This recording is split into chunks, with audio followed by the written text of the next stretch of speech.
Hello friends, good evening all of you. Welcome to मोलुकाइस daily answer writing के आज के हमारे क्वेश्चन डिस्कशन में आज का इम्पोर्टेंट टॉपिक हम कवर अप कर रहे हैं।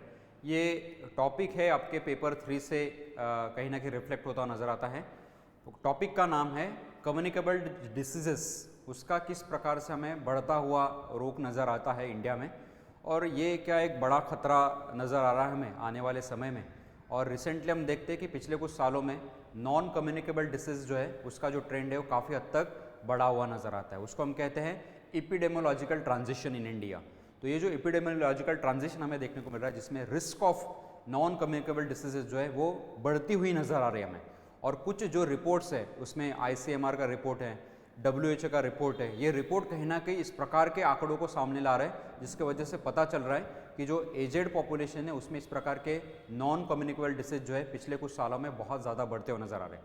इवन बिलो 70 एज ग्रुप जो है उसमें रिस्क जो है काफ़ी हद तक बढ़ी हुई है। इवन डेथ रेशियो जो है वो भी काफ़ी हद तक बढ़ा हुआ है। अगर हम वर्ल्ड लेवल की बात करें तो लगभग 74% जितने भी डेथ्स हो रही है, ऑल डेथ्स, उसमें कॉन्ट्रीब्यूशन है नॉन कम्युनिकेबल डिसीजेस का। तो ये किस प्रकार का एक खतरा बनता जा रहा है non communicable diseases compared with the communicable diseases, उस प्रकार के टॉपिक को आज हम डिस्कस करने वाले हैं। काफ़ी इंपॉर्टेंट टॉपिक है ये आपके पेपर 3 के हिसाब से भी। इवन पॉलिसीज़ के बारे में आपको जब पेपर 2 में पूछा जाता है क्वेश्चन, तो उसमें भी बहुत बार हेल्थ इश्यूज़ के रिगार्डिंग पॉलिसीज़ जो है, यानी आयुष्मान भारत पॉलिसी है, स्कीम है, पॉलिसीज़ है, उसमें भी आप इस प्रकार के क्वेश्चन का जिक्र कर सकते हो। तो टॉपिक को स्टार्ट कर देते हैं।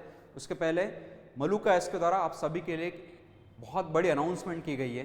2024 के लिए GS प्लस एडवांस बैच जो है वो स्टार्ट कर दी गई है। उसके एनरोलमेंट स्टार्ट है। ऑनलाइन की फ़ीस आप सुनकर हैरान हो जाओगे। 8,999 प्लस GST, इस प्रकार की इतनी लो फीस हमने रखी हुई है ताकि सभी बच्चों के लिए एक प्रकार की एक्सेसिबिलिटी बढ़ जाए। और इसमें आप सबको 2024 के हिसाब से NCERTs, GS, उसके साथ साथ mentorship, test as well as current affair, सारी चीज़ें जो है वो GS प्लस एडवांस लेवल का आपको कोर्स दिया जा रहा है 8,999 प्लस GST में। इसके रिगार्डिंग जितने भी इन्फॉर्मेशन है, जो आपके क्वेरीज हैं, आप पूछ सकते हो दिए गए नंबर पर। उसके साथ साथ आप अगर एनरोल करना चाहते हो तो आपके स्क्रीन के ऊपर आपको एक स्कैन कोड दिख रहा होगा, उसको आप स्कैन करके डिटेल इन्फॉर्मेशन जो है पा सकते हो इस कोर्स के regarding. So do join and enrol this particular opportunity for the assured success. अब आते हैं हमारे डिस्कशन के तौर पर। अब जो टॉपिक हमने आज लेना है उस पर किस प्रकार का UPSC मेंस का क्वेश्चन बनता है, उस क्वेश्चन को हम समझेंगे, उसकी डिमांड क्या है, उसके अकॉर्डिंग हमारा आंसर क्या होना चाहिए था, उसको भी हम साइमल्टेनियसली डिस्कस कर रहे हैं। तो क्वेश्चन जो था वो था analyse the epidemiological transition undergoing in India with special emphasise on out of pocket expenditure adverse role in the transition. यानी भारत में चल रहे महामारी विज्ञान संक्रमण का विश्लेषण करें, जिसमें संक्रमण में अपनी जेब से खर्च की प्रतिकूल भूमिका पर विशेष जोर दिया गया है। ठीक है, अब ये क्वेश्चन पर्टिकुलरली है एपिडेमियोलॉजिकल ट्रांजिशन, यानी नॉन कम्युनिकेबल डिसीजेस का जो एक तरीके से रिस्क जो बढ़ता जा रहा है, और उसका परिणाम जो हमें देखने को मिल रहा है वो है out of pocket expenditure. Out of pocket expenditure पर भी इसका क्या हो रहा है, परिणाम हो रहा है। लोगों को ज़्यादातर खर्चा करना पड़ रहा है इस प्रकार के जो नॉन कम्युनिकेबल डिसीज है उसके लिए। अब उसके पीछे के कारण क्या है उसको पहले हम समझेंगे। उसके पीछे के नॉर्मल रीज़न क्या है regarding the population point of view, क्या क्या पॉलिसीज़ उसके लिए बनाई गई है, कुछ रिपोर्ट्स है जिसको हम हाईलाइट करेंगे, वो रिपोर्ट्स क्या कहते हैं कि किस प्रकार का कंसर्न और सीरियस सिचुएशन है ये। फिर उसके लिए इंडिया ने कुछ प्रकार के मेजर्स लिए गए हैं, steps, what are the different steps taken by the government of India, और लास्ट में हम ग्लोबल लेवल पर क्या क्या एफर्ट्स लिए गए, इन सारी चीज़ों को कवर अप करने की कोशिश करेंगे इस डिस्कशन में। तो जब हम अप्रोचेस की बात करते हैं तो आपको 3-4 चीज़ों पर इस पर ध्यान देना होता है जब आप इस क्वेश्चन को एक तरीके से सॉल्व कर रहे हो। तो सबसे पहली चीज़ आपको ब्रीफली बताना पड़ेगा कि ट्रांजिशन क्या है, ये एपिडेमियोलॉजिकल ट्रांजिशन जिसको हम कहते हैं। सेकेंडली आपको recent report expenditure on the health sector ये किस प्रकार का हो रहा है, और नॉन कम्युनिकेबल डिसीज किस प्रकार का रिस्क फैक्टर बनता जा रहा है, और लास्ट में पॉसिबल स्टेप्स क्या क्या है जो हमने उठाई है नेशनल लेवल पर as well as the global level पर। क्लियर है, तो उसके रिगार्डिंग हम डिस्कस करेंगे। तो डिस्कशन के तौर पर जब हम इस टॉपिक को लेते हैं तब सबसे पहले आपको रिपोर्ट्स जो है कुछ हद तक पता होना जरूरी है जब हम नॉन कम्युनिकेबल डिसीज की बात करते हैं। तो रिसेंटली WHO के द्वारा भी स्टडी की गई थी, इवन एक इम्पॉर्टेंट स्टडी रिसेंटली की गई थी जिसमें मद्रास डायबिटीज़ रिसर्च फाउंडेशन, उसके साथ साथ मद्रास डायबिटीज़ रिसर्च फाउंडेशन, उसके साथ साथ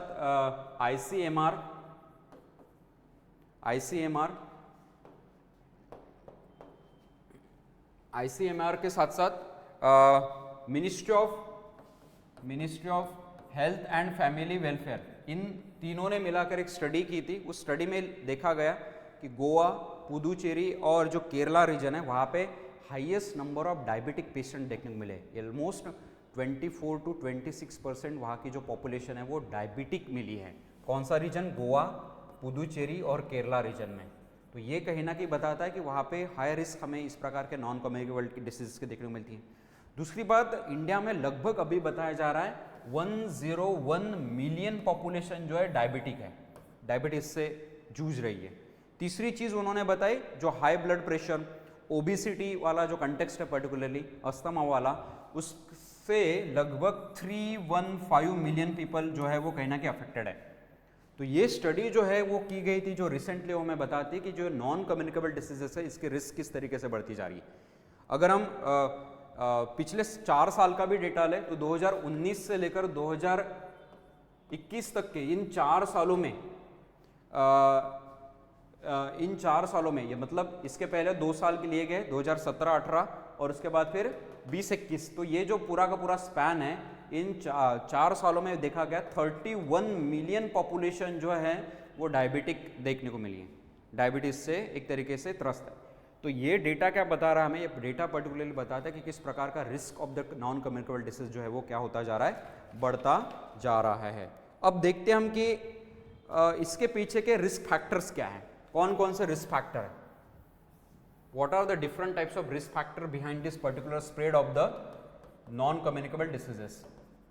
risk factors non communicable diseases के लिए सबसे बड़ा रिस्क फैक्टर है ये कि अभी फिलहाल हमारी लाइफस्टाइल इस प्रकार की बन गई है कि जिसमें जंक फूड, फास्ट फूड, इसका जो कंट्रीब्यूशन है हमारे नॉर्मल डाइट में काफ़ी हद तक बढ़ गया है। तो अनबैलेंस्ड डाइट जो है या फिर अनहेल्दी डाइट जो है वो एक बड़ा रीज़न बन गया है इस प्रकार के spread of the non communicable diseases का। सेकंड जो फैक्ट है वो है lack of physical activity, this is one of the most important reason. Third अगर रीजन बताया गया वो था intake of tobacco as well as the alcohol. Tobacco और अल्कोहल की वजह से भी जैसे हम देखते हैं हार्ट अटैक, कार्डियोवास्कुलर डिसीजेस कहीं ना कहीं होते हमें नजर आ रहे हैं, लंग डिसीजेस जो है वो बढ़ते जा रहे हैं, और लास्ट में है वो है ओबिसिटी। तो ये अल्कोहल एंड टोबैको का इंटेक, उसके साथ साथ ओबेसिटी भी कहीं ना कहीं एक तरीके का एक रिस्क फैक्टर बन रही है regarding the high blood pressure होगा, उसके साथ साथ अस्थमा होगा, इस प्रकार के डिसीज के लिए कार्डियोवास्कुलर डिसीज होंगे, इसके लिए भी कहीं ना कहीं एक रिस्क फैक्टर क्रिएट कर रहा है। तो these are the important factor जो आपको कहीं ना कहीं आपके आंसर में क्या करने, डिनोट करने। अब आते हैं हम कि ये जो रिस्क फैक्टर है ये कहीं ना कहीं मॉर्बिडिटी और मॉर्टेलिटी को क्या कर रहे हैं, बढ़ाते जा रहे हैं, मॉर्टेलिटी और मॉर्बिलिटी को। अब इसमें देखो increase in the non communicable diseases तो बढ़ती जा रही है, उसके साथ साथ धीरे धीरे क्या हो रहा है अभी जो आउट ऑफ पॉकेट एक्सपेंडिचर बढ़ने के पीछे के कारण कौन से हैं, जो यहाँ पे आउट ऑफ पॉकेट का एक्सपेंडिचर आपको बताया जा रहा था एपिडेमियोलॉजिकल ट्रांजिशन में, इसमें कुछ फैक्टर्स है जो हमें यहाँ पे हाईलाइट करने हैं। सबसे पहला फैक्टर जो है वो है advancement of the technology. Medicine या फिर ये जो टर्शरी लेवल के जो डिसीज है पर्टिकुलरली नॉन कम्युनिकेबल डिसीज है, इनके लिए जो टेक्नोलॉजी है वो धीरे धीरे क्या होती जा रही है, बढ़ती जा रही है। अब टेक्नोलॉजी अगर बढ़ती जा रही है तो हेल्थ स्पेंडिंग जो है बढ़ जाएंगी हमारी, यानी जो हमारा आउट ऑफ पॉकेट एक्सपेंडिचर है वो बढ़ता जाएगा। दूसरी चीज़ डेमोग्राफी हमारी चेंज होती जा रही है, उसके बाद फिर इनकम बढ़ता जा रहा है, इसका इनकम रेजिंग होता जा रहा है। इसका मतलब क्या है कि लोग अपने जेबों से ज़्यादा पैसा खर्चा करने के लिए तैयार होते जा रहे हैं। तीसरी चीज़ absence of the universal health insurance आज भी हमें देखने को मिलता है इंडिया में। ऑब्वियसली हमने आयुष्मान भारत स्कीम के द्वारा या फिर इन बड़े अम्ब्रेला स्कीम के द्वारा कुछ हद तक इंश्योरेंस को एक तरीके से इनिशिएट किया है, इवन एक्सेसिबिलिटी को भी हमने बढ़ाया, लेकिन आज भी हमें यूनिवर्सल हेल्थ इंश्योरेंस का लैकनेस देखने को मिलता है। और लास्टली पॉपुलेशन एजिंग, धीरे धीरे हमारी पॉपुलेशन अभी 2050 तक के तो हम इस प्रकार के डेमोग्राफिक डिविडेंड को एक तरीके से एक्सपीरियंस कर रहे हैं, जहाँ पे वर्किंग एज ग्रुप पॉपुलेशन सबसे ज़्यादा है, लेकिन उसके बाद फिर ये रिस्क फैक्टर और ज़्यादा बढ़ते जाएगा। एजिंग ऑफ द पॉपुलेशन भी एक बड़ा रीज़न बन जाएगा for the spread of the non communicable diseases. Clear है पॉइंट? तो ये जो है कहीं ना कहीं आउट ऑफ पॉकेट एक्सपेंडिचर को क्या करते जा रहे हैं, बढ़ाते जा रहे हैं। क्लियर है पॉइंट? अब आते हैं हम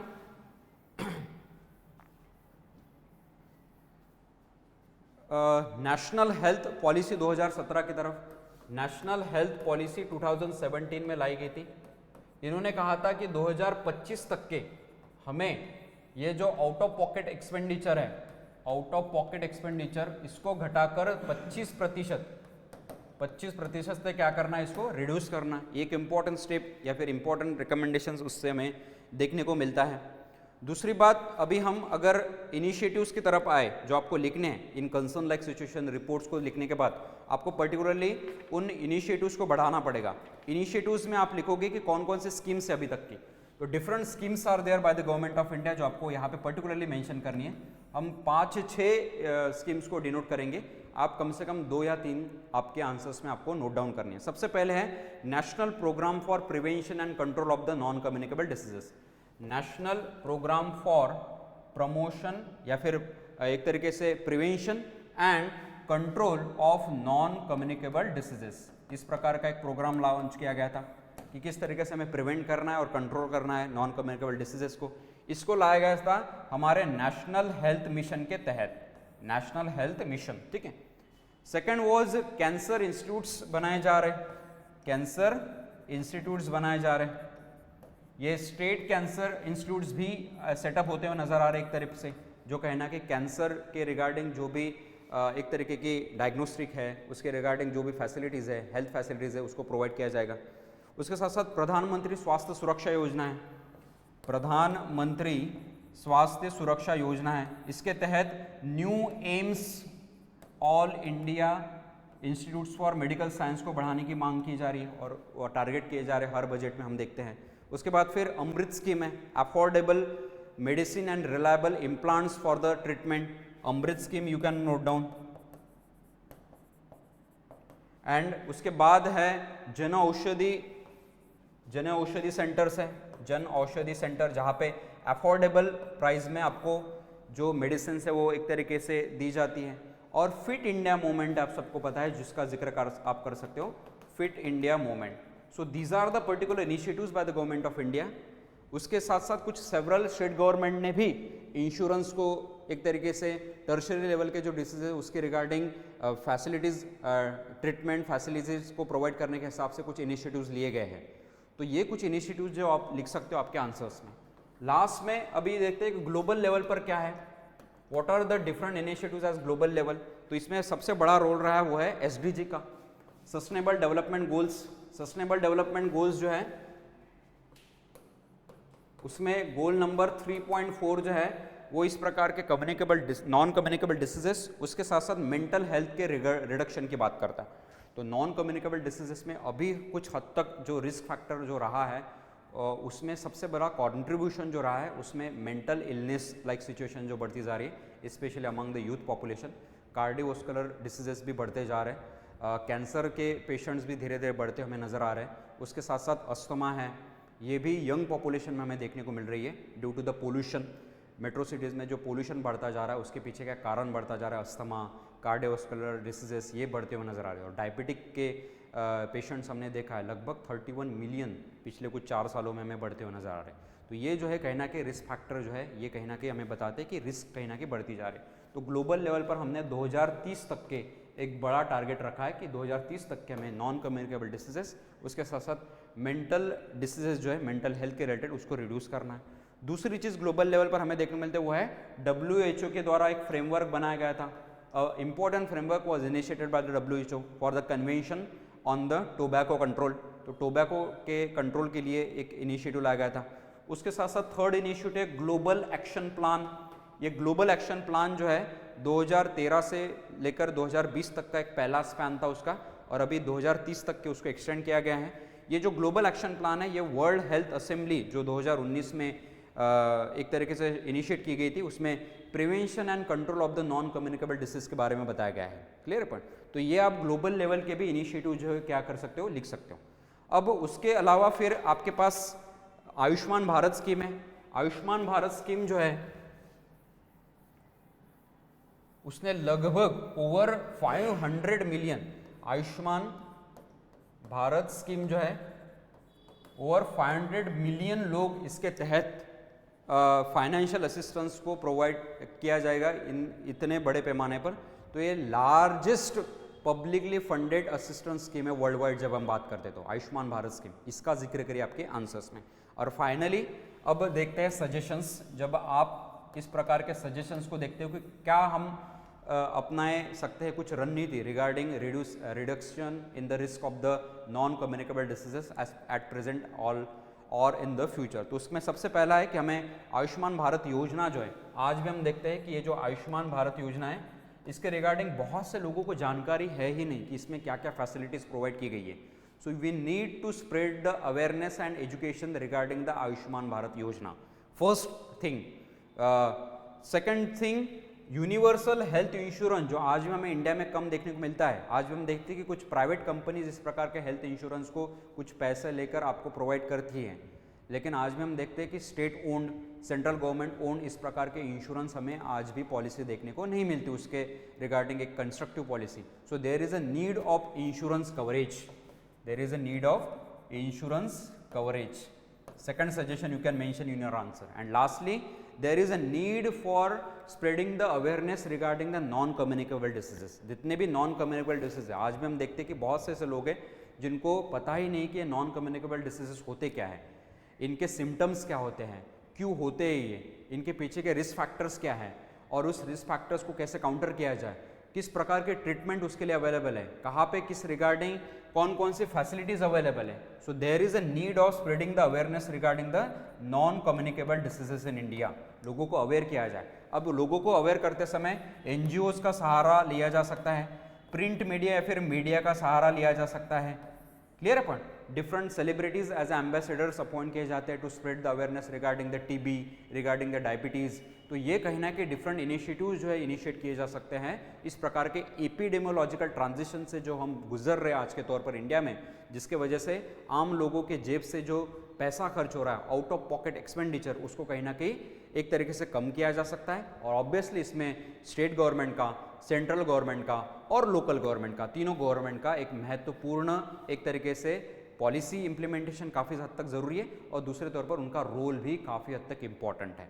क्लियर है पॉइंट। सो ये था आज का topic regarding the non communicable diseases. I hope हमने डिफरेंट पैरामीटर्स और डायमेंशंस को इस क्वेश्चन के थ्रू कवर अप करने की कोशिश की और आपको इस टॉपिक पर किसी भी एंगल से अगर क्वेश्चन पूछा गया तो आपके पास आज जो हमने डिस्कशन लिया उसमें बहुत से पॉइंट्स है, बहुत से एरियाज को हमने कवर अप किया है। सो ये था आज का क्वेश्चन। ये जो मॉडल आंसर है जो आपको प्रोवाइड किया जा रहा है, जो हम कंटिन्यूस बेसिस पर आपको प्रोवाइड किए जा रहे हैं, तो ये मॉडल आंसर है। इसमें प्रॉपरली आपको जो आंसर आपने लिखना चाहिए था उसके बारे में भी लिखा गया है। ये जो मॉडल आंसर है आपको प्रोवाइड किया जा रहा है in English, Hindi as well as the Punjabi language, तीनों लैंग्वेज में ये मॉडल आंसर आपको प्रोवाइड किया जा रहा है। अब ये कहाँ पे आपको मिलेगा? ये मिलेगा on the official Telegram channel of मलुकाएस। तो उस चैनल को जल्द से जल्द ज्वाइन कर लीजिए। डेली बेसिस पर इस वीडियो की लिंक भी आपको वहाँ पे मिल जाएंगी और इस वीडियो में जो डिस्कस की गई क्वेश्चन है उसकी पीडीएफ भी आपको वहाँ पे मिल जाएंगे, जहाँ से आप वहाँ पे आप डाउनलोड कर सकते हो और आपके पास फर्दर रेफरेंस के लिए रख सकते हो। सो मिलते हैं नेक्स्ट डे इसी प्रकार के एक इन्फॉर्मेटिव एरिया और एक इम्पॉर्टेंट क्वेश्चन के साथ। Wish you all the best. Thank you.